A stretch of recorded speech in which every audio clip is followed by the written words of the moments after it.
Good afternoon mga lods, magluto tayo ngayon ng ginataan na atay na manok. Para yun ang ulam natin sa lunch. Ito, watay. Tapos maggawa ka ng sibuyas, kamatis, bawang, luya, olive spring at saka sili. Yun lang yung prepare, tapos gata. Ayan, gata na powder ang ginagamit namin dito sa Saudi. Tapos ang nagawin kong panggisa na mantika ay olive oil. Meron tayong black pepper, asin, saka turmeric. Yan, nagisa mo na yung bawang. Pag medyo umitim na yung bawang, lagay mo na yung sibuyas. Tapos lutuin mo konti ang sibuyas at saka bawang. Tapos bago mo ilagay ang kamatis. Yan, lagay mo rin ng turmeric para maglasa siya. Dali lang loads ang magluto. Kaya pag abroad ka, dito ka matuto. Pag naluto na siya ng konti, ilagay mo na yung atay. Tapos, siguraduhin mo maliit ang apoy. Huwag mo lang lagyan ng tubig. Kasi magtutubig din yan mamaya. Pag kumulo yan, magtutubig na siya. Huwag mo nang haluan ng tubig para yung lasa niya mag-absorb.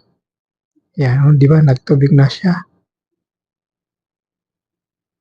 Loads. Konting haluan mo lang kasi yung mga kamatis at sibuyas na sa ilalim.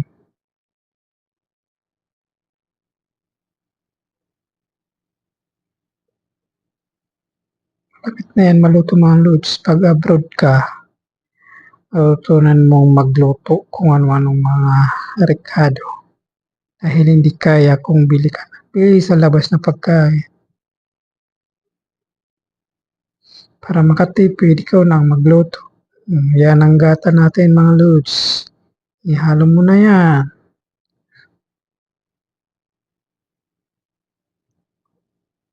Tingnan nyo, walang tubig gata lang. Yung powder, nilagyan ng may tubig, tapos yun lang.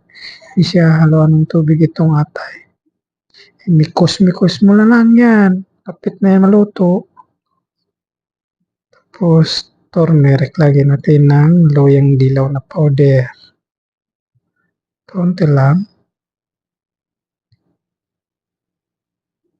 Nakadagdag din yan ng lasa Itong turmeric. At saka, gamot din yan.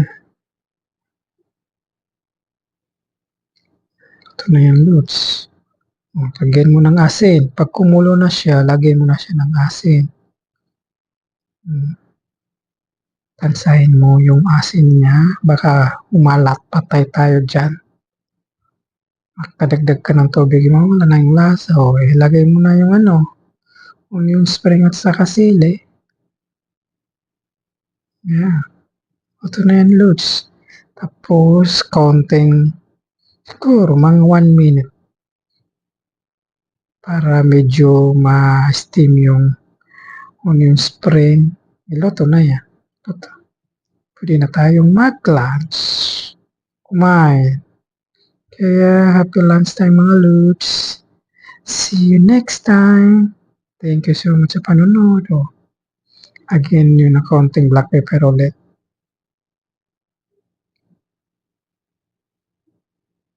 Ito ako natutong magluto mga lods dito sa abroad. Nung una akong nagluto ay nako, hindi makain. Kaya inulit-ulit ko hanggang na perfect. Diba? Tapos na yan. Bye. Thank you.